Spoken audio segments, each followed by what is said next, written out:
eletrônicos, para darmos início ao segundo dia do 8º Congresso Brasileiro de Direito Médico. Lembramos que a nossa primeira conferência desta manhã será no idioma espanhol e, caso tenham necessidade, temos o serviço de tradução simultânea com os rádios sendo distribuídos com a equipe de recepção do lado externo do nosso auditório. Com o tema A Legalização da Eutanásia na Colômbia, convido para presidir esta conferência o assessor jurídico do CFM e membro da Comissão de Direito Médico, doutor José Alejandro Bulhon.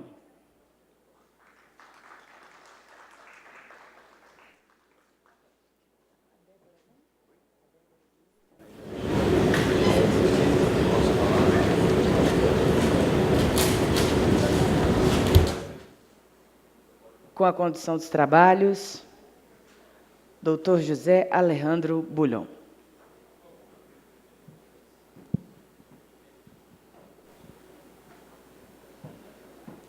Gostaria de desejar um bom dia a todos e dar abertura aos trabalhos do segundo dia do nosso congresso.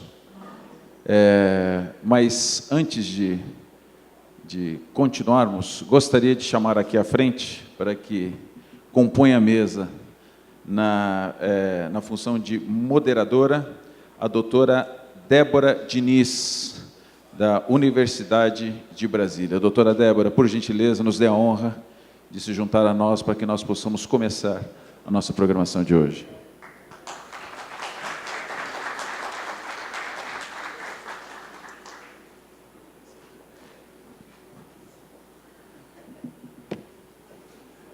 Gostaria de agradecer profundamente, antes de iniciarmos os nossos trabalhos, a diretoria do Conselho Federal de Medicina, na pessoa do seu presidente, Dr. Carlos Vital, e também fazer uma menção especial a toda a diretoria, na figura do coordenador da nossa Câmara Técnica de Direito Médico, Dr. Mauro Luiz Ribeiro, vice-presidente do Conselho Federal de Medicina. Gostaria também de fazer uma menção especial aqui a todos os participantes, especialmente aqueles que trabalham com o direito médico nos seus respectivos estados. Nós temos a oportunidade de, ao longo do ano, termos as reverberações desse congresso do Conselho Federal de Medicina em vários estados da federação, em várias unidades da federação. E o aprofundamento do estudo do direito médico e da saúde, eu tenho certeza que é impulsionado por eventos como esse do Conselho Federal de Medicina. Pequenos eventos, mas muito importantes, com a participação de vários dos componentes aqui presentes, várias pessoas da assistência, são essenciais para que o direito médico possa continuar evoluindo, se desenvolvendo como ciência e como conhecimento geral da população. Cito aqui algumas pessoas: Dr. Frederico Ferri, em Belo Horizonte, Dr. Oswaldo Simonelli, em São Paulo, e uma série de outras pessoas que pertencem a institutos de direito médico e de estudos que servem e ajudam como vetores na disseminação desse estudo, dessa ciência, dessa área do direito. Bom, isto posto, gostaria de lembrar que a palestra será feita em espanhol. Quem tiver algum tipo de dificuldade, por gentileza, existe o equipamento para ter acesso à tradução simultânea. E eu gostaria também de iniciar chamando uma pessoa que eu tive o prazer e a honra de conhecer no dia de ontem. Existem algumas pessoas que fazem diferença em nossas vidas, existem pessoas que fazem diferença na história. A nossa convidada de hoje faz diferença, fez e faz diferença na história do direito médico. A advogada Luz Adriana González Correia, ela é abogada por la Universidad Libre de Pereira, em 2001, Máster em Cidadania e Direitos Humanos, em Ética e Política, por la Universidad de Barcelona, Espanha, 2011, y estudios de doctorado en desarrollo por la Universidad del País Vasco, España. Además de eso, doctora Luz Adriana González Correa es la abogada del primer caso de Eutanasia de las Américas. Fue ella la abogada responsable por ese pedido en el país de Colombia y es un honor, doctora Luz Adriana, recibirla con nosotros. La llamo en este momento para que dé su palestra, resaltando el honor del Consejo Federal de Medicina en recibirla y tenerla como una de las palestrantes de nuestro Congreso. Doctora Luz Adriana, bienvenida.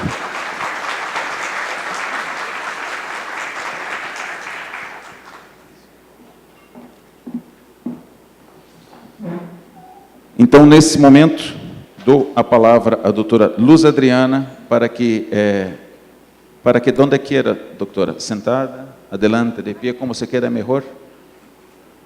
Ok, perfecto. En este momento le damos la palabra, resaltando nuevamente la alegría y el honor de tenerla con nosotros.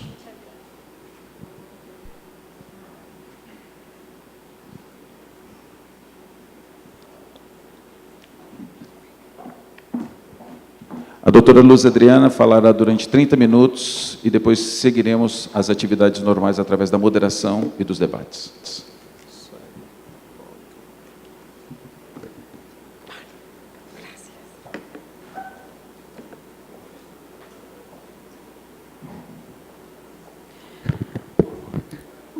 En primer lugar, quiero agradecer muy especialmente la presentación del doctor Alejandro y agradecer la invitación del Consejo Federal de Medicina para presentar el caso de la primera eutanasia legal practicada en América Latina a mi cliente, el señor Ovidio González, papá de un reconocido caricaturista en Colombia que se llama o es de sobrenombre Matador. Quiero agradecer al presidente del Consejo Federal, al vicepresidente y muy especialmente al doctor Diaula Rivero, que fue quien decidió o me buscó incesantemente en Colombia con ciertas dificultades, pero gracias a su insistencia estoy aquí. Yo decidí llamar esta ponencia Constitucionalidad y Justiciabilidad del Derecho a Morir Dignamente en Colombia, que ustedes van a ver que esto ha sido más un desarrollo de las decisiones de la Corte Constitucional frente a la ausencia o pereza del Congreso Legislativo en Colombia para regular la materia.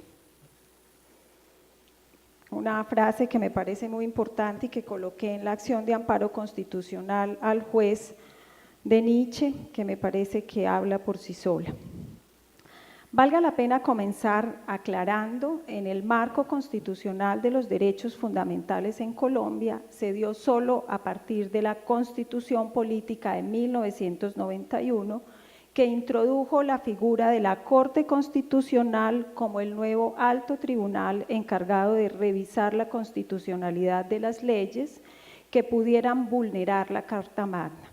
Adicionalmente, le impuso una segunda función, que es la de revisar algunas acciones constitucionales o acciones de tutela que están dedicadas a proteger los derechos fundamentales de los ciudadanos y de las ciudadanas.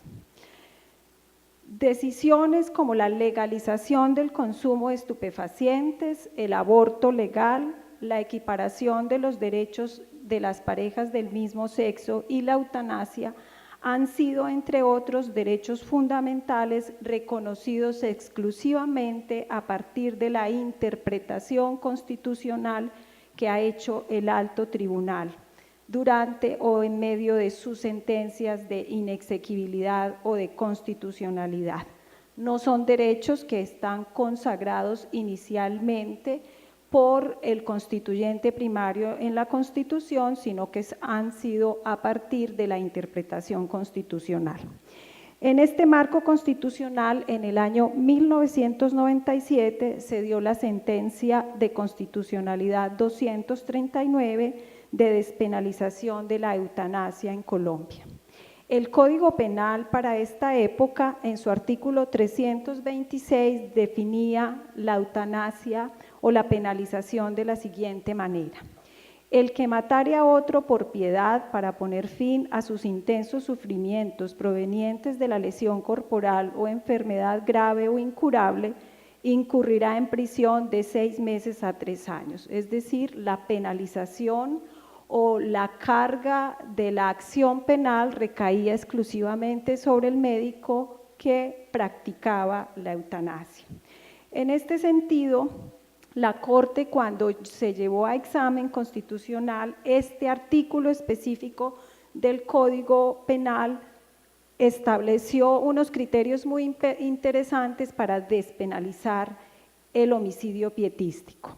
Según el examen constitucional, el alto tribunal determinó que el homicidio pietístico, al amparo del Estado social de derecho establecido en la Constitución de 1991, no podía considerarse un delito o conducta punible, toda vez que el móvil, es decir, la intención de quien practica el homicidio pietístico, no es el de exterminar una vida, porque el sujeto activo, en este caso el médico, considere que no tiene valor. Por el contrario, quien comete un homicidio motivado en los sentimientos de la compasión y la misericordia frente a los intensos padecimientos y sufrimientos de un ser humano, no puede ser sancionado con pena.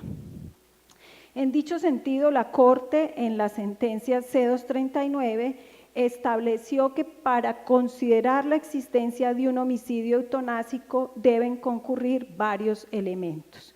El primero de ellos es el referido al padecimiento de una enfermedad terminal o incurable que lleva al paciente a soportar intensos sufrimientos y frente a la cual solo quedan tratamientos paliativos que puedan sostener ciertas condiciones de vida del paciente, pero que no implican una mejoría sustancial en su salud o cura de su enfermedad. El segundo elemento a tener en cuenta es el consentimiento del sujeto pasivo, es decir, del paciente. Es la autonomía personal, solo en él recae cualquier decisión de terminar con su propia vida. Esto es, que le compete exclusivamente al enfermo terminal ante el sistema de salud la solicitud de la práctica de la eutanasia como un acto de voluntad libre y consciente del paciente, toda vez que no podría catalogarse homicidio eutanásico aquel en el cual la decisión es tomada por el personal médico o por la familia.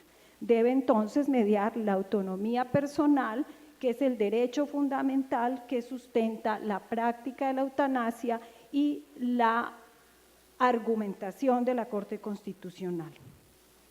En tercer lugar, el móvil del sujeto activo, es decir, la intención del médico, al amparo de la Corte Constitucional, que es el elemento volitivo que acompaña al sujeto activo del homicidio eutanásico, no es el de causar daño y anular una vida que desprecia.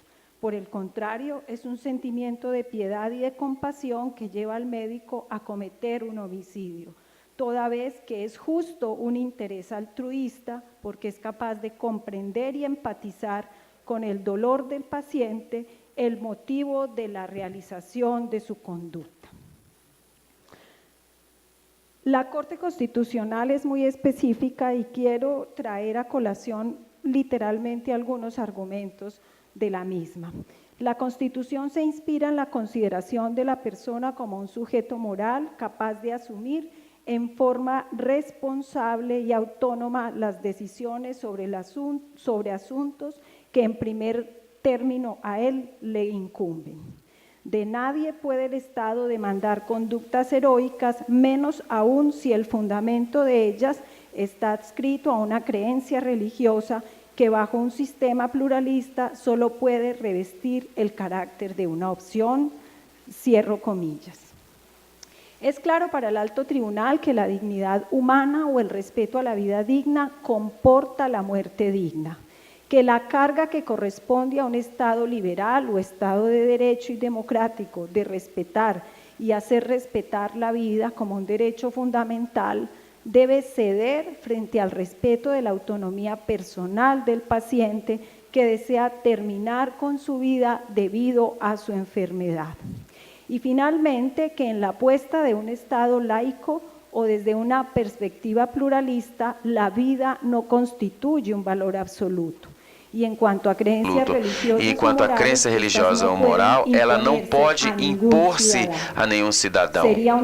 Seria um tratamento cruel impor e obrigar a um paciente a quem, em virtude de coisas alheias ao seu sofrimento, continue alargando esse sofrimento, aumentando esse sofrimento. A Corte afirma que o direito a ter uma vida digna implica-se no direito de morrer de forma digna, porque condenar uma pessoa a viver por um tempo escasso em sua existência, quando na verdade ela não quer, e padece de aflições, equivale não apenas a um tratamento cruel e desumano que está proibido na nossa Constituição, mas sim constitui-se em uma nulidade da sua vida como cidadão moral. É preciso esclarecer que as sentenças de constitucionalidade na Colômbia têm efeito erga omnes, ou seja, implica ou compõe uma obrigação para todos os cidadãos e cidadãs do país.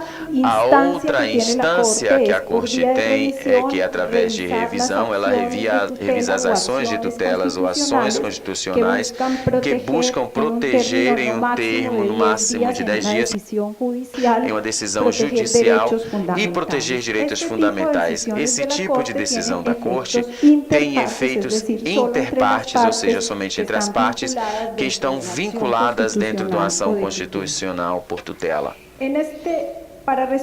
Para resolver o conflito, a Corte exortou em sua sentença constitucional ao Congresso da República para que reitere a regulamentação, ou seja, reitere uma lei que regule a prática da eutanásia na Colômbia. Mas foram 17 anos, uma coisa parecida com o que foi contada pelo doutor Germano ontem, o professor de Portugal. Foram 17 anos e o Congresso simplesmente nunca regulou a prática da eutanásia. Nós tivemos um limbo muito forte porque durante 17 anos o médico que realizasse eutanásia não era considerado um delinquente, ou seja, não haveria nenhuma perseguição de caráter penal por parte do Estado. Porém, não era possível praticá-la porque não estava regulada pelo Congresso da República. Neste sentido, uma enferma terminal instaurou uma causa de tutela e ela foi mandada à Corte Constitucional e foi aí onde se deu a sentença de 2014, a sentença 970. Nessa sentença, a Corte pensava que não havia um objeto material, porque a paciente já tinha tido morte natural, e então a Corte pronunciou-se e obrigou ao Ministério, porque neste caso a Corte sim tem a capacidade de impor ao Executivo uma decisão ou talvez um ato administrativo que regule a matéria da eutanásia. Em cumprimento a essa ordem judicial e também atendendo às diretrizes que foram passadas pela Corte Constitucional, o Ministério emitiu a Resolução 1216 de 2015, regulando o protocolo a seguir por parte das entidades que prestam o direito à saúde.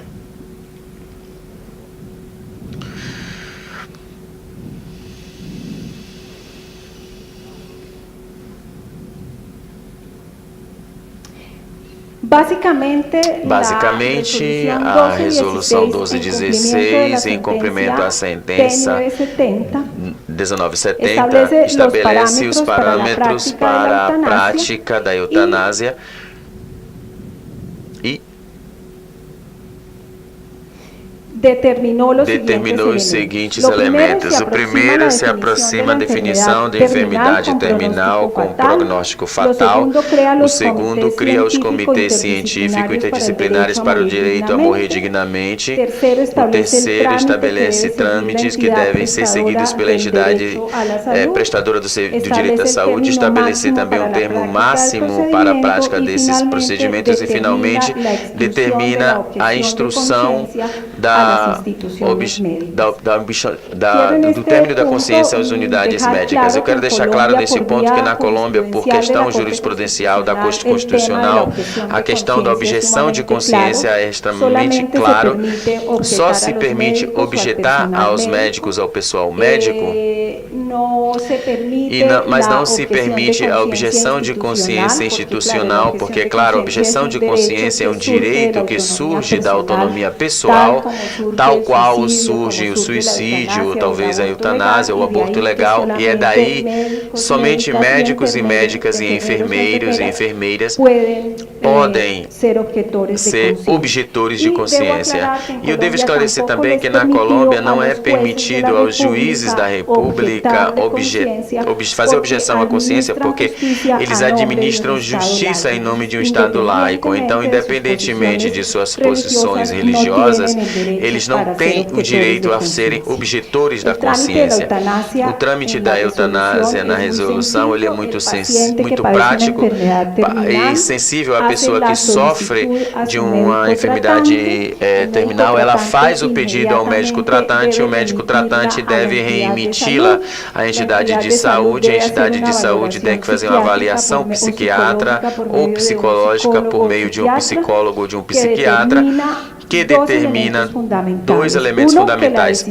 Que a decisão do paciente seja autônoma, que está livre de qualquer pressão familiar, de qualquer pressão social ou produto de uma depressão. E que, finalmente, o paciente goze de saúde mental, ou seja, esteja em uso de suas faculdades mentais. Uma vez que sejam atendidos esses procedimentos, então deve-se constituir um tribunal científico ou um comitê científico interdisciplinar para o direito a morrer dignamente, que varia dependendo da patologia do paciente, ou seja, cada clínica não tem apenas tribunais, mas eles são constituídos com base na necessidade, porque o tribunal é composto por 3 pessoas, um médico ou médica com especialidade na patologia do paciente, mas não pode ser o médico tratante, um segundo médico, aliás, um segundo componente desse conjunto, desse conselho, deve ser um advogado que vai dar o conceito de que tudo está seguindo os procedimentos legais, e o terceiro membro, que seria um psiquiatra ou um psicólogo, para determinar que o paciente efetivamente está em uso de suas faculdades mentais, e que também não pode ser o psicólogo ou psiquiatra inicial do paciente. O comitê deve sancionar sua decisão, ela não tem que ser em consenso, pode ser em maioria, mas o quórum é obrigatório que seja das 3 pessoas, e no término do procedimento, aliás, o término do procedimento é no máximo de 15 dias. 15 dias calendários, ou seja, dias correntes, entre o momento que o paciente pede a eutanásia e o momento em que se pratica a eutanásia. Só podem passar 15 dias corridos.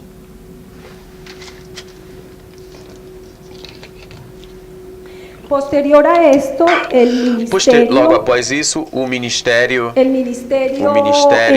emitiu uma nova resolução que aconteceu no dia 16 que aconteceu em 2015. E a resolução que reconhece esse testamento vital, e ela estabelece elementos muito básicos. É um documento que pode ser autentificado em um notário público, um cartório. É um documento no qual o paciente manifesta ou pode manifestar 2 situações. Uma, a prática da eutanásia, ou que a sua vida não seja prolongada por meios artificiais, no caso que ele não possa tomar decisão. Vale a pena esclarecer que esse documento voluntário para o testamento vital não está apenas, não pode ser firmado apenas por pessoa em estado terminal, mas qualquer pessoa que esteja bem de saúde e que tenha suas faculdades mentais em funcionamento. Eu, por exemplo, tenho o meu documento de testamento vital, ou seja, que permite a eutanásia.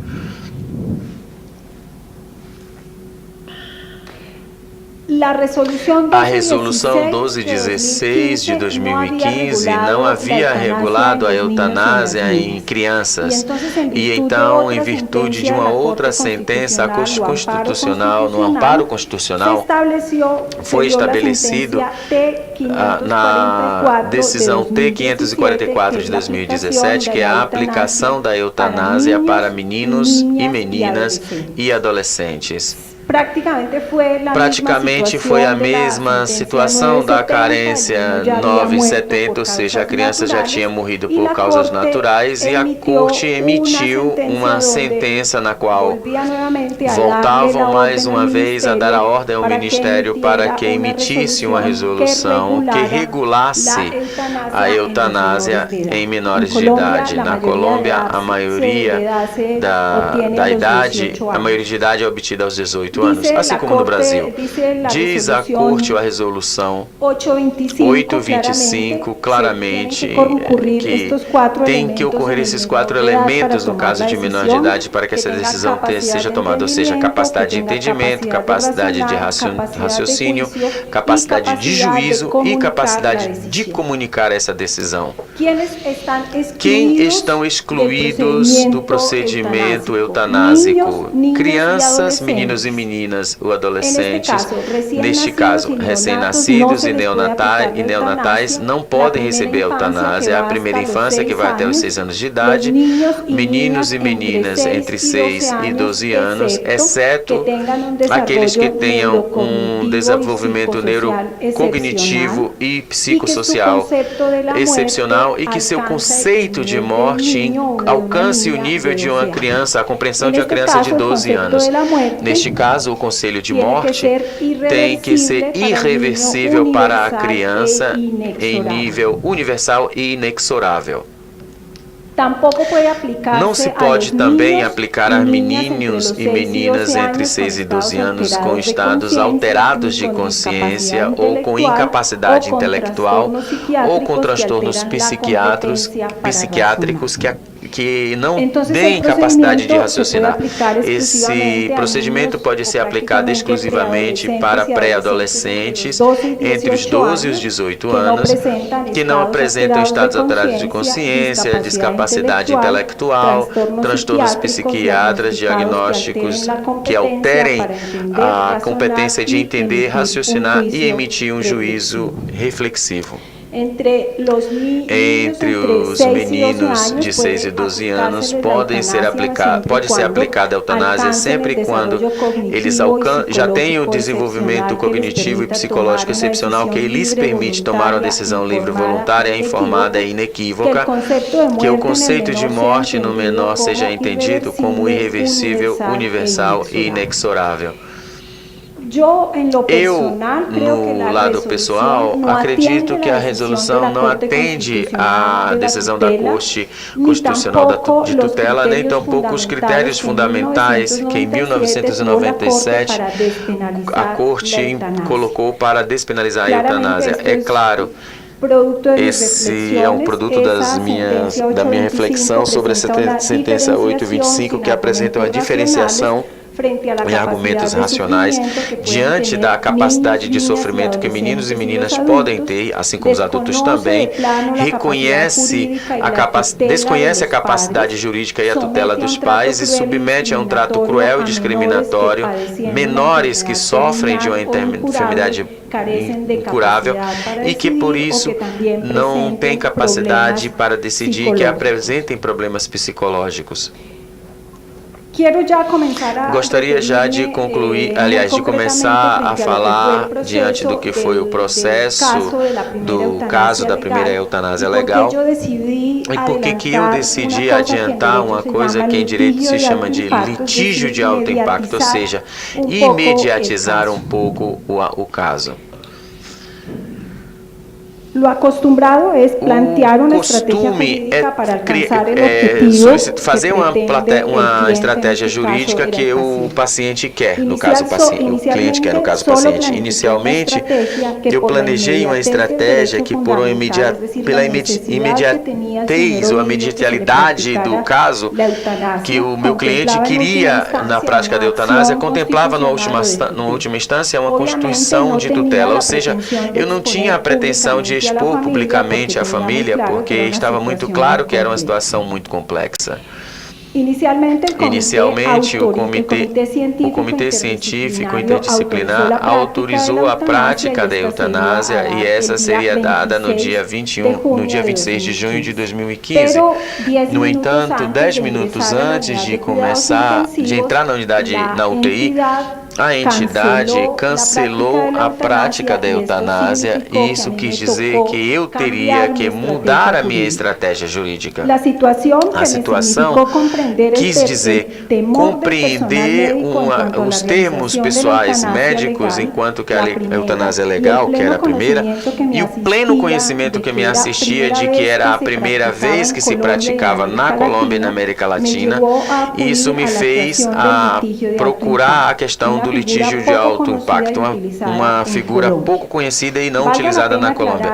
Vale a pena esclarecer a esse auditório que o resto do pessoal médico e assistencial da instituição com a qual estivemos contato, desde a solicitação inicial, sempre mostrou muito respeituosa à decisão do indivíduo e disposta a fazer essa prática. A envergadura do direito é uma questão de opinião pública e entre o pessoal médico e o país que estaria diante da realização do procedimento, assim como também a urgência para o paciente, me permitiram procurar essa figura, atendendo rigorosamente a regras éticas que devem ser respeitadas em seu tratamento do debate público. O primeiro era contar com a autorização do paciente e o acompanhamento familiar para enfrentar o caso de forma mediática, ou seja, era preciso discutir e atender ao senhor Ovídio. Eu confesso que a situação era muito complicada, sobretudo porque ele se retraía muito do social, porque a ferida estava completamente exposta e o cheiro era um cheiro de podre, então ele tinha consciência dessa situação e geralmente ele não aparecia em público nem diante da família, nem diante de seus amigos. Bom, por isso foi fundamental colocar os sujeitos, explicar aos sujeitos sobre a necessidade do debate público. Aqui não havia espaço para tempo, porque havia um legítimo direito fundamental que falava com a questão de prática jurídica na Colômbia, ou seja, tudo precisava ser muito bem pensado e articulado de forma muito cuidadosa. Preciso reconhecer a situação e também o debate público que eu tinha feito em relação à despenalização do consumo de droga e do aborto, que também, neste caso, eu acompanhei uma equipe jurídica de advogados que apresentavam o caso, e isso me dava um panorama muito certo do que eu enfrentaria na Colômbia diante da situação. A primeira pretensão era tornar conhecida a questão da eutanásia como um direito fundamental na Colômbia, com as plenas garantias para o seu exercício. A segunda era legitimar a eutanásia em um país altamente crítico, ou seja, não era possível ganhar o debate entre a opinião pública, porque, além disso, contava com um homem, que era o Procurador-Geral da Nação, e eu digo que ele era pré-moderno porque ele era uma pessoa um pouco conservadora, por assim dizer. Capaz de utilizar a fé para poder colocar sua agenda autoritária e reduzir os direitos fundamentais à sua mínima expressão. Sua pretensão até aquele momento estava centrada em alcançar mais uma vez a penalização do aborto e também o consumo de drogas. É claro que a eutanásia para ele seria um grande campo de batalha. E foi daí o debate nunca poderia ser levado à fronteira moral ou ética, deveria conservar-se no marco dos direitos. anos. Mas um fator fundamental para encarar esse debate público no marco jurídico era colocá-lo, essa discussão, em seu próprio contexto. E o contexto era de direito, ou seja, tirar do âmbito jurídico o direito à morte digna, possivelmente teria sido enterrar sua legitimidade, porque quando se descontextualiza uma questão, ele sempre acaba sendo mal interpretado. O debate público seria como pisar em minas, e isso significaria colocar em risco a sentença, ou seja, um elemento a ser levado em consideração era ter claramente as fronteiras do debate e o papel de cada sujeito político, porque era dali que o paciente passou a ter um papel mais importante, porque ele teve que explicar o que significava o sofrimento humano. O matador, e a quem mostrou a cara nos meios de comunicação, nunca se omitiu nesse seu papel, ou seja, os limites estavam muito claros no papel, os limites éticos e jurídicos estavam bem compreendidos, e foi daí que essa discussão se baseou no direito de morrer na Colômbia. Foi nisso que se baseou. A última pesquisa feita sobre isso dizia que 73% dos colombianos aprovavam a eutanásia no caso de enfermidade crônica ou terminal do paciente. O debate moral correspondia, então, ao âmbito exclusivamente privado do paciente ou do cidadão.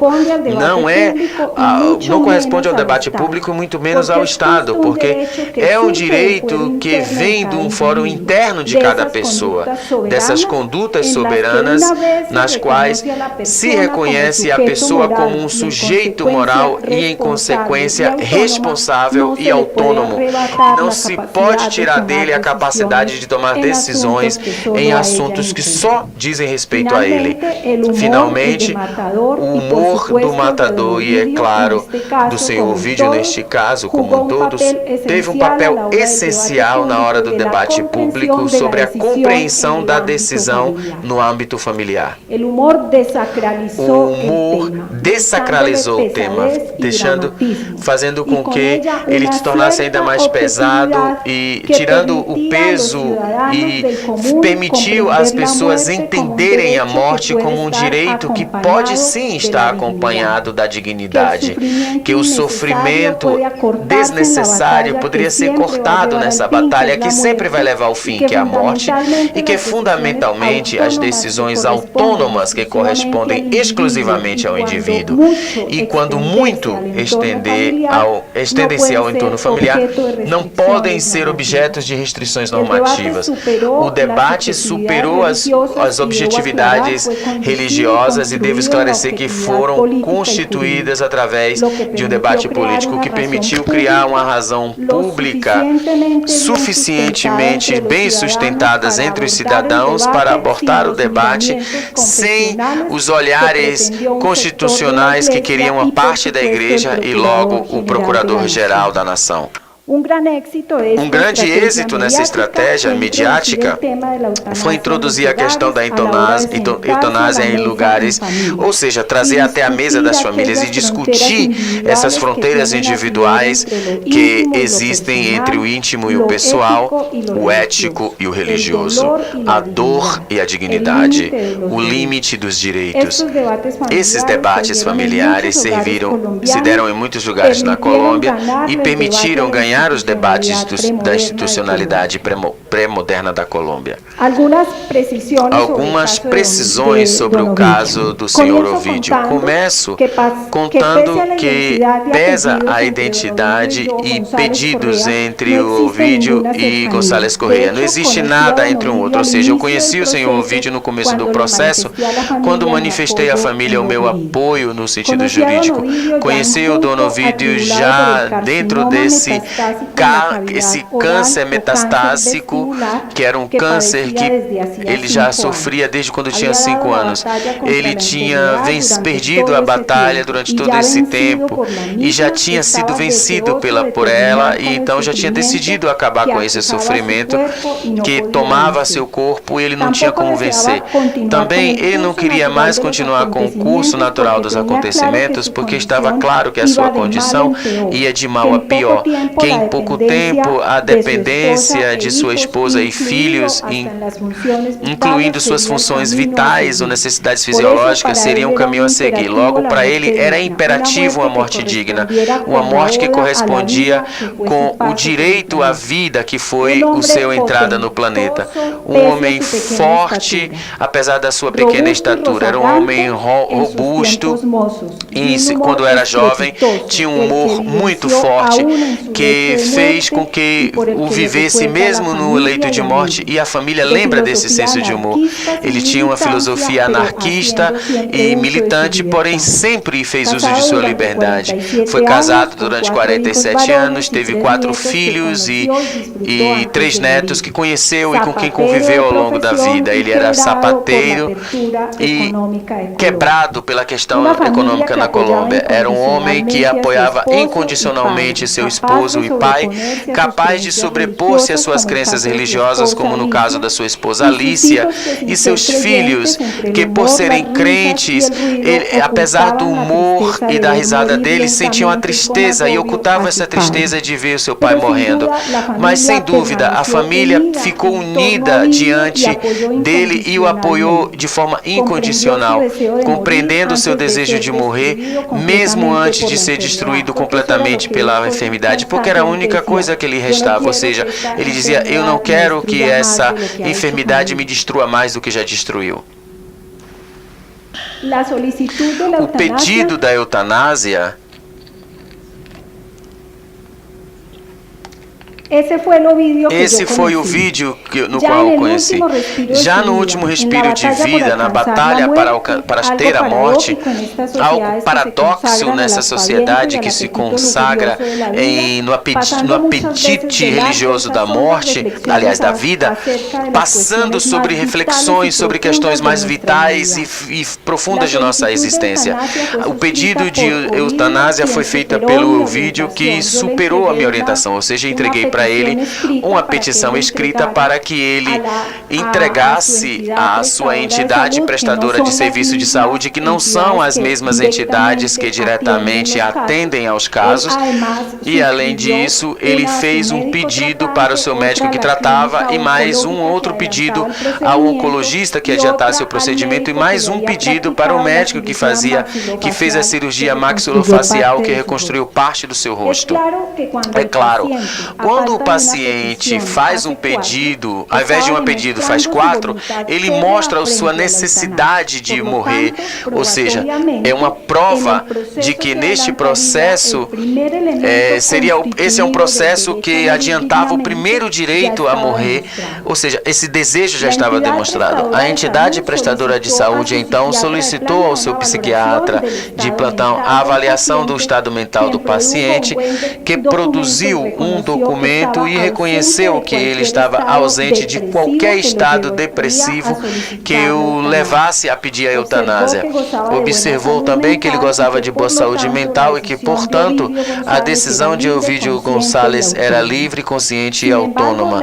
É claro, a entidade prestadora de saúde decidiu trasladar o processo para a clínica oncológica que já estava há mais de um ano fazendo tratamento terapêutico. A clínica inicialmente se apegou à resolução 1216 e iniciou o procedimento estabelecido, e uma vez surtidas as etapas em menos de uma semana, convocou o Ovidio à reunião para comunicar a decisão de praticar a eutanásia. Eu lembro daquele dia no qual foi comunicado, era uma quarta-feira, cerca de 2 da tarde, era um verão, e o médico tratante explicou ao Ovidio e aos seus filhos e a mim, e a esposa não conseguiu ir nesse momento. O que era uma morte digna? E como último recurso, perguntou a ele mais uma vez ao paciente: Senhor Ovídio, o senhor deseja que seja praticada a morte digna? O médico oncologista perguntou. O velho, olhando firmemente ao médico, disse: Doutor, eu quero que me pratique a eutanásia. Essa foi a confirmação que o corpo médico precisava. De fato, eu entendi que o Ovídio, a morte e o seu aliás, a morte chamava o nome dele. Parecia um eufemismo chamar a eutanásia uma morte digna, porque eu confirmei no leito de morte de Ovídio que sim, trata-se de uma morte digna. Eu visitei o Ovídio na sua última noite de vida. Naquela sala médica havia tristeza, porém a paz de quem entende que a sua vontade está sendo respeitada. Que a dor não se pode ser combatida, então se não se pode ser combatida, não se combate. Você simplesmente traduz o que isso significa, que é terminar a sua própria vida. A família também sentia tranquilidade por respeitar e por respeitar e por fazer respeitar a sua decisão. Sua esposa, com os olhos sempre tristes e em lágrimas, ela nos olhava consternada e em paz. Estava despedindo-se do companheiro de vida e que ela sabia que acompanhava ele na decisão mais difícil que tinha tomado em sua vida. E essa era a prova de seu amor e de sua fidelidade. Volto para o consultório do médico tratante já na quarta-feira e ouvi o pedido dele, que era a eutanásia. O médico informou a ele que ele teria que tomar essa decisão no dia e no lugar. O Ovídio então deu a mesma resposta que foi dada anteriormente, porém adicionou algo de humor só para poder tirar um pouco da atenção. Ele disse: Doutor, na minha casa eu não quero que seja feita, porque já é dor demais para a minha família. Eu não quero causar mais uma tragédia. E eu quero que seja feita no hospital, senão a minha mulher me mata. É claro que os médicos começaram a rir, todo mundo começou a rir. O sorriso transformou a situação e eu entendi que a morte não deveria ser uma tragédia, como tradicionalmente nós vemos aqui no mundo ocidental. Ela poderia ser mais leve, que era um ato tão natural da vida quanto o próprio nascimento. Nesse mesmo dia, às 17 horas, o Ovídio decidiu com a Alicia que a eutanásia seria praticada nos 2 dias seguintes, ou seja, no dia seguinte, sexta-feira, dia 26 de julho. Esse dia aconteceu que a eutanásia foi cancelada 10 minutos antes de entrar na unidade de cuidados intensivos. Ao chegar, eu pedi que me comunicasse com o médico que deveria praticar a eutanásia. Efetivamente, fomos ao consultório do anestesiologista do anestesista que tinha aceitado o Dr. Echeverri, ele que é um anestesista muito reconhecido na minha cidade, ele tinha aceitado praticá-la. Nos comunicou que ele tinha que o quarto da unidade de tratamento intensiva estava disponível, mas que essa decisão tinha sido tomada por outro médico, um oncologista, que tinha feito parte do comitê interdisciplinar para a morte digna no caso de Ovídio Gonçalves. Em meio a essa discussão feita com o anestesista, ele dizia: doutor, isso é uma tortura. O doutor Ovídio e a família se prepararam para a morte, inclusive a sua esposa, a dona Alice, que é uma mulher católica. Eles têm que entender para eles o que significa esse momento. O médico imediatamente disse algo que me surpreendeu e que os senhores verão, que é finalmente bater um prego na Constituição, na decisão constitucional. Ele disse: senhora Alicia, acredite, eu, como a senhora, sou católico, porque eu sei o sofrimento que ele está vivendo e decidi praticar a eutanásia. Mas o cancelamento da minha o cancelamento não é decisão minha, eu sou apenas um trabalhador da clínica. Era quase como reforçar a sentença de cancelamento. Quando ele diz que uma pessoa ativa considera uma vítima como alguém com a mesma dignidade e direito, porém que se encontra numa situação brutal de sentimento, de sofrimento, que a morte pode ser vista como um ato de compaixão e misericórdia.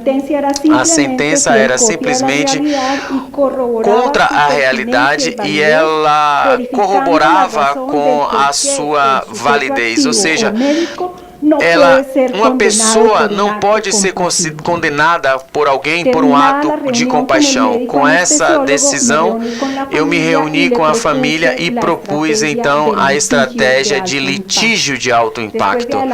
Depois de levantar todas as questões, a clínica se reuniu com o Ministério de Saúde e com a superintendência e entendeu que era um caso da prática da eutanásia e autorizou. Novamente, essa é a foto. Isso aqui foi o dia seguinte à retratação da eutanásia. Nessa foto, o doutor Elvídio mesmo decidiu tirar a roupa e disse: tire uma roupa minha para que na Colômbia saibam em que condição de vida eu estou. A senhora Alice é a esposa e o matador é essa pessoa que vocês veem aqui, esse homem extremo, e eu estou ali do outro lado. Esse é o dia já que foi assinado, que ele assinou na quarta-feira, e daí fomos à clínica para informar a presença dos médicos e do diretor científico da instituição, da decisão institucional da aplicação do procedimento. O vídeo, vocês podem ver, está tranquilo, como sempre, assinou o consentimento formal e, uma vez, ratificou verbalmente a sua decisão de morrer dignamente. Nos 2 dias seguintes, dia 23 de julho, foi praticada a eutanásia. Para concluir, inicialmente foi aplicada uma sedação profunda na unidade de cuidados intensivos. 3 horas depois da aplicação, foram aplicados 2 medicamentos, um depressor do sistema respiratório e um outro medicamento para reduzir a frequência cardíaca. A medicação atendeu a chegou a todas as funções vitais em 53 minutos, e isso foi supervisionada pelo médico, e durante todo esse tempo a família estava reunida em torno ao corpo do senhor Ovídio até o momento da sua morte. Nesse primeiro caso, foi estabelecido ali o protocolo médico para a eutanásia, uma vez que a instituição é uma clínica oncológica que, além de tratamentos, também oferece cuidados paliativos. Esse é o senhor Ovídio antes da enfermidade, vocês podem ver a diferença. E essas são algumas das caricaturas do matador que ele fez durante o tempo que ele estava ali, durante essa semana litigiosa que nós seguimos expondo o caso nos meios de comunicação. Esse aqui é o procurador-geral, como eu já disse, ele é um praticante do febrismo. E aconteceu uma coisa muito interessante para concluir. 15 dias antes de ser feita a eutanásia, o perito que sempre acompanhou o senhor Ovídio ao longo de toda a sua enfermidade, também durante os 5 anos, deu a ele um câncer, e aí o perito tinha um cachorrinho, e aí o cachorro falava para ele que ele ia ter uma morte. Aliás, no caso dos cachorros, eles têm direito à morte por eutanásia, aí os seres humanos não. E esse foi o cachorro que acompanhou ele durante toda a sua vida e que acabou também sofrendo eutanásia. Muito obrigado.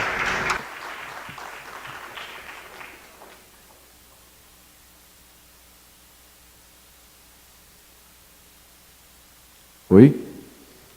Gostaríamos de agradecer muitíssimo nós gostaríamos de agradecer a doutora Luz Adriana González Correa por suas palavras. Não há como estar silencioso frente a un relato como este detallado de todo lo que sucedió. La legislación que en Colombia ya tiene como 17 años, el debate. Caso específico que foi relatado aqui, tudo nos traz a dimensão e a responsabilidade que nós, como operadores do direito, temos em casos como esse. Não só operadores de direito, mas principalmente médicos, num caso como esse. Nesse momento, convido a doutora Débora Diniz como moderadora para fazer suas observações, novamente agradecendo a doutora Luz Adriana e explicando às pessoas que vão debater em seguida, que vão fazer os questionamentos, que, por gentileza, falem um pouquinho mais devagar, porque vai haver tradução simultânea para que ela possa entender o comentário de vocês e, a partir daí, possa responder. Lembrando que nós já estamos com um tempo um pouquinho avançado, eu gostaria da colaboração de todos para que pudéssemos produzir de forma mais efetiva no dia de hoje. Doutora Débora, por gentileza. Muito obrigada a todos vocês, em particular a doutora Luz Gonzalez, pela belíssima e esclarecedora exposição. Acho que há uma particularidade no que nós vimos hoje, que é a possibilidade de terminar uma história que poderia ser mágica, com esperança e com alegria, né? A resposta que o seu próprio filho faz de como isso deve ser representado para o que ficou aqui como um contraponto na apresentação dela, que era chamada da opinião pública.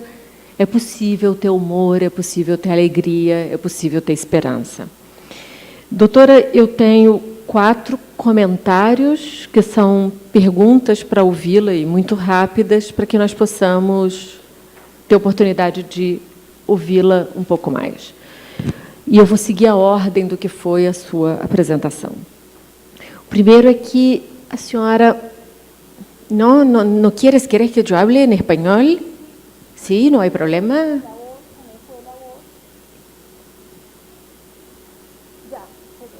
Sim, tranquila.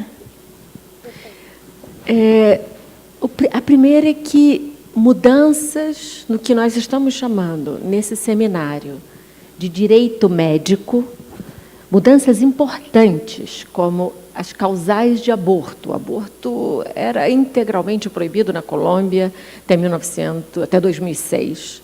Foram feitas pela chamada Corte Constitucional, que é o nosso Supremo Tribunal Federal. Questões relacionadas à morte digna, questões relacionadas à união civil de pessoas do mesmo sexo, questões relacionadas ao uso de drogas. São questões constitucionais importantes que foram resolvidas pelo equivalente ao nosso Supremo. Então, minha primeira pergunta, senhora, é sobre, e este é um debate no Brasil neste momento, sobre a legitimidade democrática de revisão de questões de direitos fundamentais por essa instância da Corte, para questões de direito médico, certo? A segunda pergunta é que nós todos sentimos que o nosso dever para a vida, e assim é ensinado aos médicos nas faculdades, que o nosso dever é a vida, é cuidar da vida.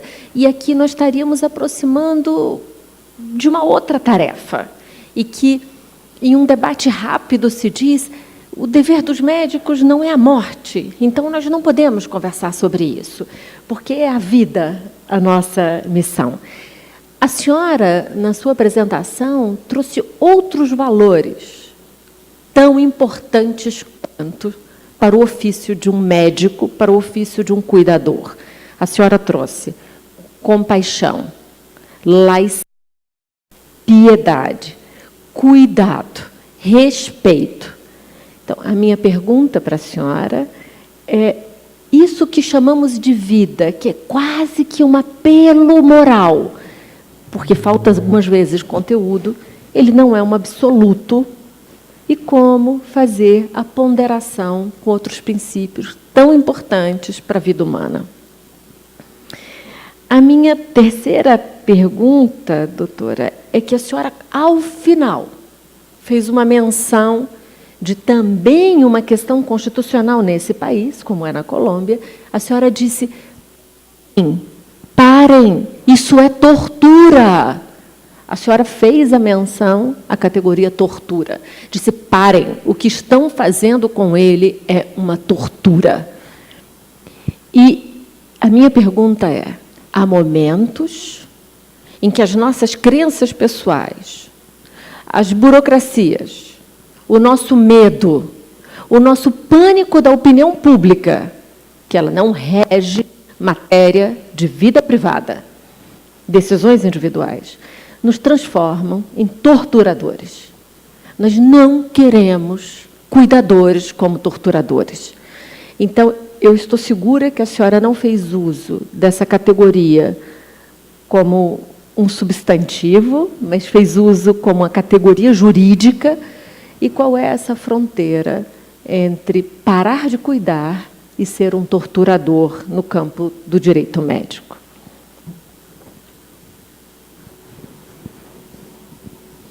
Muchas gracias, doutora Débora. Muitíssimo obrigada, doutora Débora.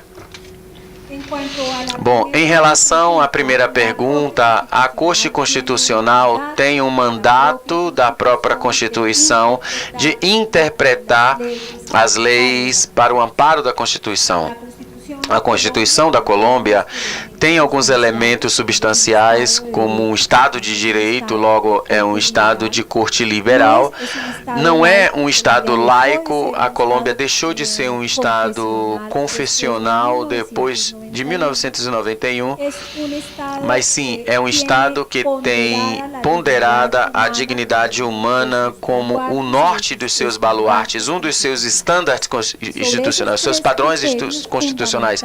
E sobre esses 3 critérios foi que a Corte determinou que o médico que pratica ou praticasse uma eutanásia, movido por sentimento de compaixão, onde se reconhecia o primeiro, ou seja, a dignidade do paciente, e segundo, o direito à autonomia pessoal de determinar até que momento ele deve sofrer, porque é um direito dele, é só o paciente que tem o direito de determinar até que momento da sua vida ele quer sofrer.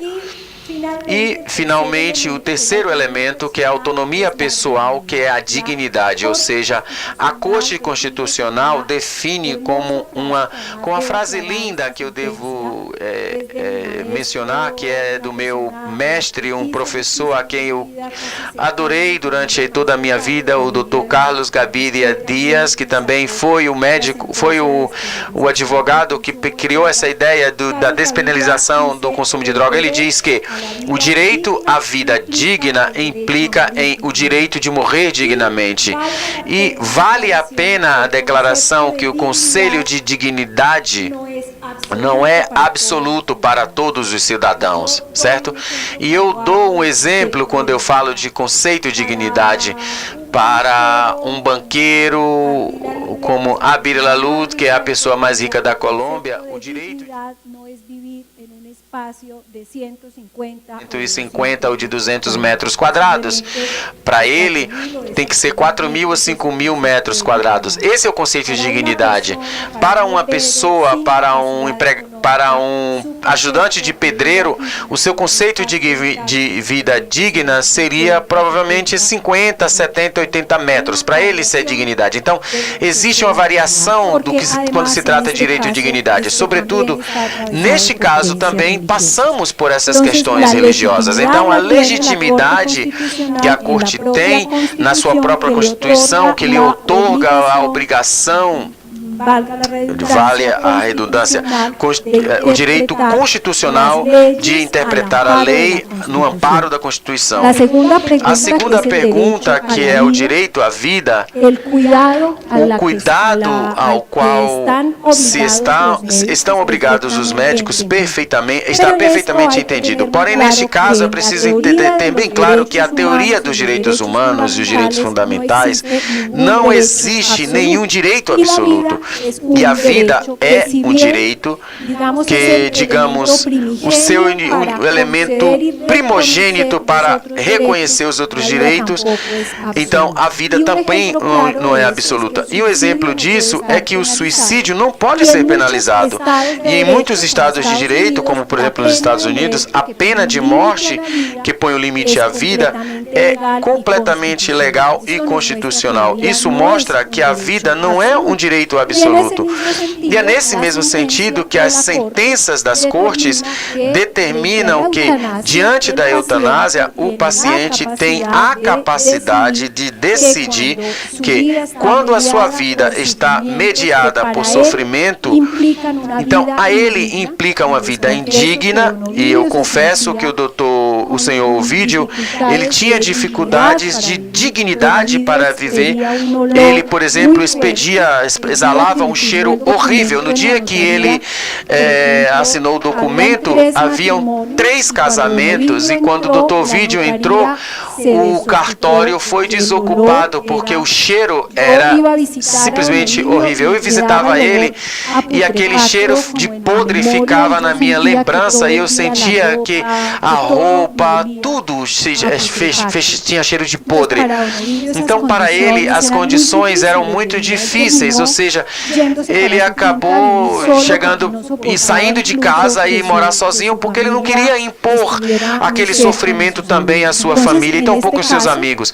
Então, neste caso, se enfrentam 2 direitos fundamentais: a obrigação que o médico tem de cuidar da vida, porém um outro direito, que é a autonomia pessoal, que o dono da sua própria vida determine até que momento ele vai viver.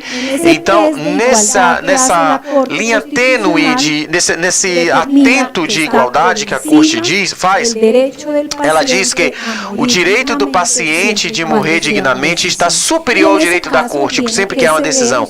E neste caso, o Estado tem a obrigação de proteger a vida e o direito do médico de cuidar do paciente. Finalmente, a terceira pergunta, em relação às decisões de que os cuidados paliativos podem ser uma tortura. Em alguns casos, eu acredito que sim, quando o paciente decide já não mais viver, é uma tortura. Eu acredito que o pessoal médico, nesse caso, ele deve leitura correta da situação do paciente e entender que, neste caso, o paternalismo médico, e eu aleguei isso dentro da ação constitucional, que existia uma figura de paternalismo médico, porque o médico, o oncologista, ele disse que sempre que o senhor Ovídio tinha um caso ideal para a eutanásia, mas que ele não sabia se aquele era o momento de fazer a eutanásia, de praticar a eutanásia. Então, foi aí que eu disse: doutor, respeito muito o seu conceito, porém é preciso entender que quem determina o momento do fim do seu sofrimento é o paciente. E nesse sentido, os cuidados paliativos já estão regulados na Colômbia, até mesmo antes dessa resolução. E então, o paciente tem todo o direito na Colômbia de continuar com esse tratamento paliativo ou não. De formas que eu acredito que o estado ideal, aquele que é o que regula menos e o que educa mais. Eu acredito que, ao passo que os médicos, que os advogados e que os cidadãos, nós tenhamos muito claras as fronteiras éticas dos nossos direitos e as fronteiras éticas que temos que obedecer para poder manter a paz e a tranquilidade e a convivência, porque, finalmente, teremos muito menos discussão diante das situações pessoais que atacam exclusivamente aos pacientes. Muito obrigado. Muitas graças. Paulinho, vamos começar com a palavra com de aulas, mas na sequência, quem quiser perguntar, eu apenas ressalvo novamente a necessidade de horário. Eu sei que é uma oportunidade única, ímpar, de termos a doutora conosco, mas temos palestras em seguida. Eu gostaria de pedir a todos que colaborassem com a concisão nas suas perguntas. Doutor de aulas, por favor. Doutor Alejandro, bom dia a todos. Doutora Débora, doutora Lúcia Adriana.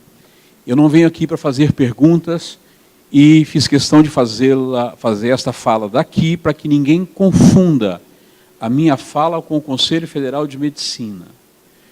Eu estou falando como cidadão antes de qualquer condição funcional que ocupo ou de participante da comissão que elaborou este congresso.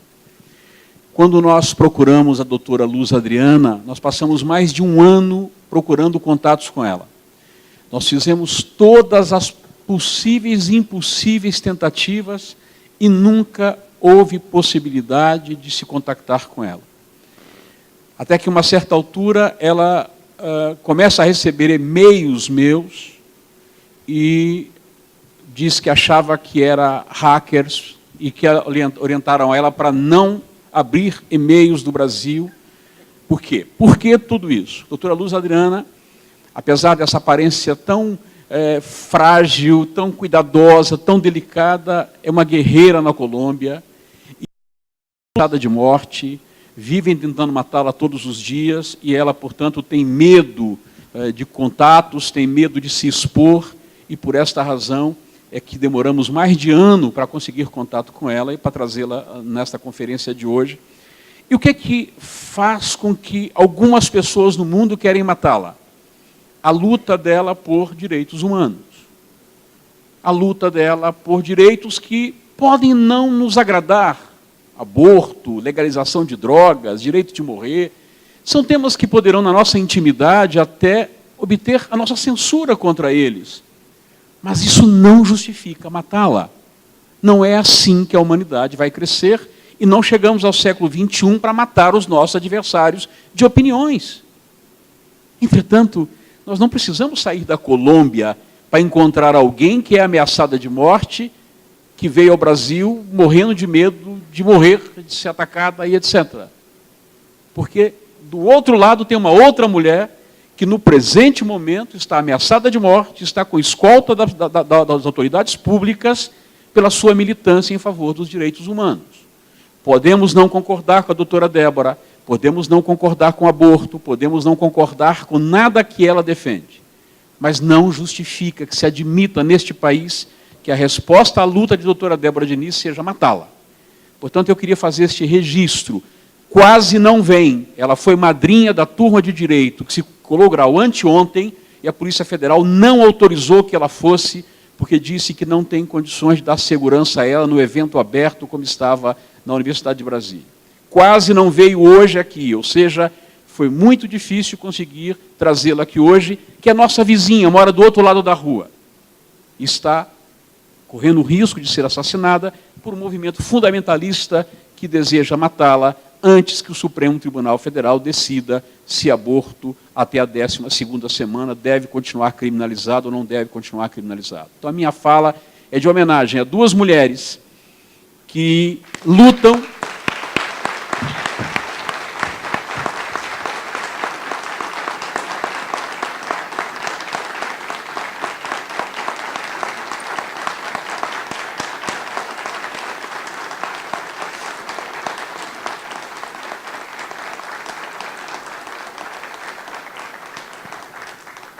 Muito obrigado. Eu acho que não precisa falar mais nada.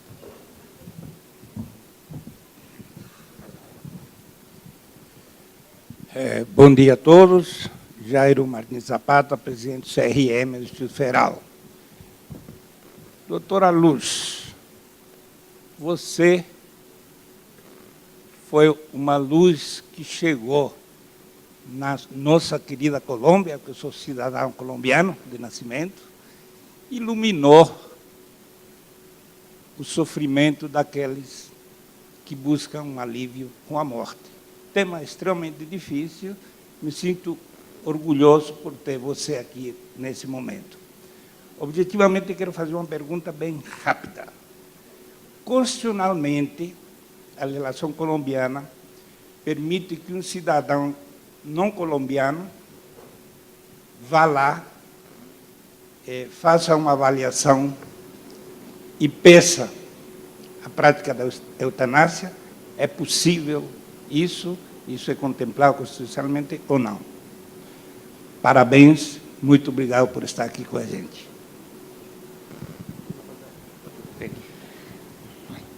La verdad, les confieso, estoy Sincera, muy conmovida. eu estou muito comovida E eu acredito que temos, a doutora Débora e eu temos uma identidade muito forte. Eu tive que sair da Colômbia em 2010, efetivamente, por ameaças contra a minha vida durante 8 anos consecutivos por defender causas de direitos humanos, que os habitantes não, por exemplo, de pessoas que foram assassinadas pela polícia, ou grupos paramilitares que assassinavam até mesmo os vizinhos que estavam em luta em suas causas.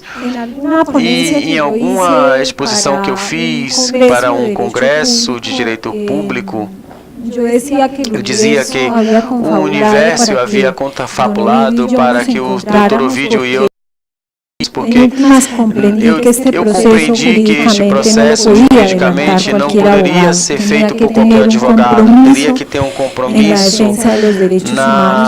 em relação aos direitos humanos, e foi aí que o universo me trouxe. Eu gostaria de agradecer ao Dr. de Aulas por suas palavras e me identificar com a doutora Débora. Estou muito comovida porque eu sei que nesses países a defesa por algo tão básico como são os direitos fundamentais acaba sendo um objeto de ataque.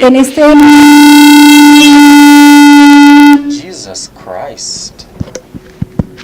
Neste momento na Colômbia é impossível que a situação que plantea o doutor se dê porque o amparo constitucional é exclusivamente para os cidadãos que é apenas para os cidadãos que têm um amparo ou uma residência na Colômbia, ou seja, para colombianos de nascimento ou para pessoas que têm uma residência, digamos, entre aspas, legal no país. Então, o amparo constitucional só se aplica para esses dois tipos de cidadãos, portanto, essa situação não pode ser possível. No entanto, eu sou uma das pessoas que acredita que, como nós temos uma corte constitucional avançada, digamos, muito de certas ideias de pensamentos liberais, apesar de que nesse momento essa mesma corte é uma corte com uma tendência um pouco mais conservadora, um dos seus membros está muito próximo do Procurador-Geral da Nação, que eu já contei, já não é mais procurador nesse momento. Então, é preciso esperar como serão feitas as tomadas as decisões da Corte. Mas eu acredito que num futuro muito próximo será possível, digamos assim, começar a termos esse tipo de situação, porém, no momento na Colômbia, infelizmente, isso não é possível.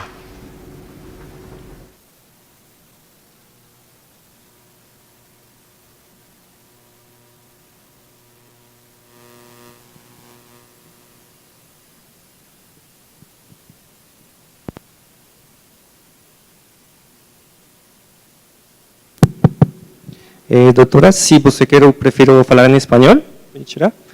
Eu sou médico da Universidade Nacional. Ele vai falar em espanhol. Eu sou médico da Universidade Nacional de Colômbia, me formei há mais ou menos 8 anos. Há cerca de 8 anos, eu vi todo esse processo da parte da legislação. Eu compartilho com a sua opinião sobre esse procurador. Infelizmente, ele tem esse histórico, mas eu gostaria de perguntá-la em relação a essa questão. Eu estava na Colômbia, mais ou menos em 2016, e o que nós fizemos na maioria das clínicas com as quais eu trabalhava, que era a unidade de tratamento intensivos, quando chegava um paciente muito crítico, a gente não queria evitar, que a gente queria evitar a eutanásia porque não havia um comitê de eutanásia, havia muitos problemas, muitas barreiras, pero havia poucos médicos que se estabilizavam e que tinham sequelas e como ficar prostrados em cama, por exemplo, e os familiares perguntavam, e eu dizia, sempre que se falava de eutanásia e dessas questões, me perguntavam qual é o processo para fazer eutanásia. Então, eu falava sobre a questão de normalização, etc., e mandava esses pacientes para perguntar aos seus médicos, como a senhora sabe, uma EPS é uma EPS que tem muitos pacientes de idade avançada, então eram muitos pacientes que estavam ali por isso, mas de fato, muitos médicos diziam que alguns pacientes tiveram acesso à eutanásia, então foi realizado esse processo porque foi perguntado aos colegas que trabalhavam em clínicas, como uma fundação, e nunca se sabia se estavam recebendo eutanásia. Então eu gostaria de saber se esse processo foi feito ou se esse processo está parado. Bueno, primeiro, Bom, em primeiro lugar, a legislação colombiana é muito respeitosa ao ato médico e eu estou muito de acordo com isso. Eu acredito que o critério médico, diante de certas situações, deve prevalecer, finalmente, tem que ser estabelecido através da ciência, e há situações nas quais é preciso entender que o médico pode sim estar exposto a uma situação na qual o paciente já não tem mais a capacidade de tomar decisão. Então, a situação, desde o ponto de vista legal na Colômbia, os atos médicos fazem parte da história clínica, e a história clínica ela é exclusiva do paciente.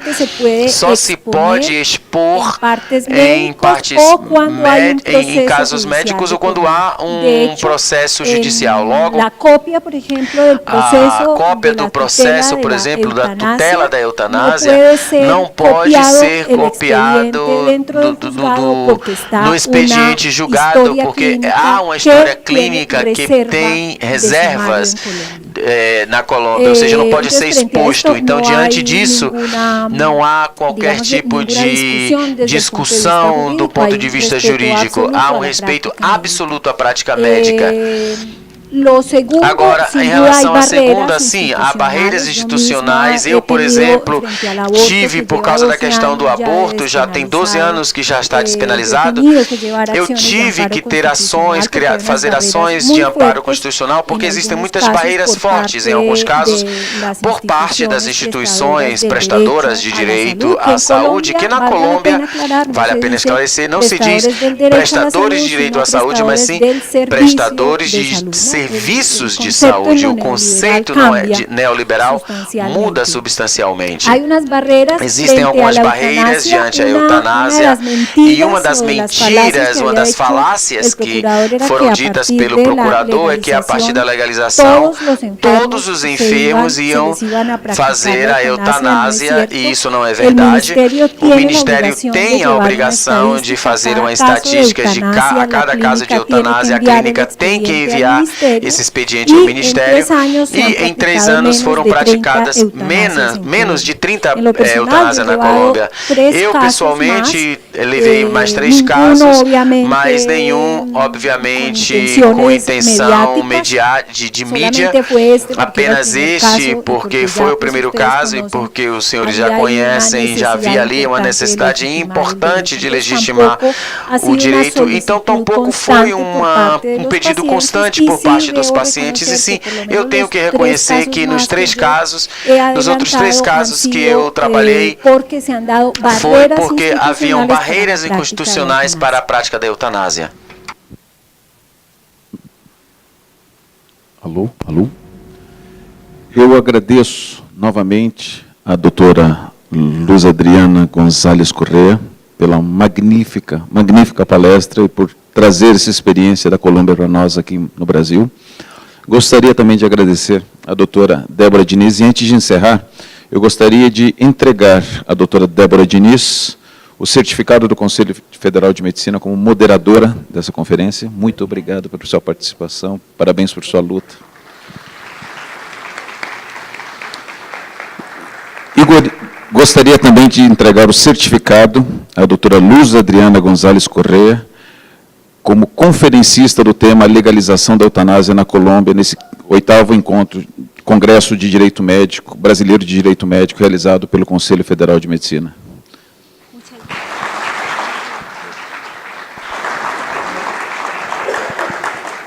Declaro encerrado nesse momento, mas cadê o Márcio? Márcio está aí? O fotógrafo? Vou tirar uma foto delas duas aqui, seria possível? Antes da gente encerrar? Para ficar registrado a entrega desses certificados, que eu acho que é histórico, termos 2 mulheres como essa, com essas lutas, com essas batalhas em nome dos direitos humanos. Por gentileza, doutoras. Cadê os seus certificados? Vamos segurar os certificados. Cadê? Cadê? Onde está o seu certificado? Isso.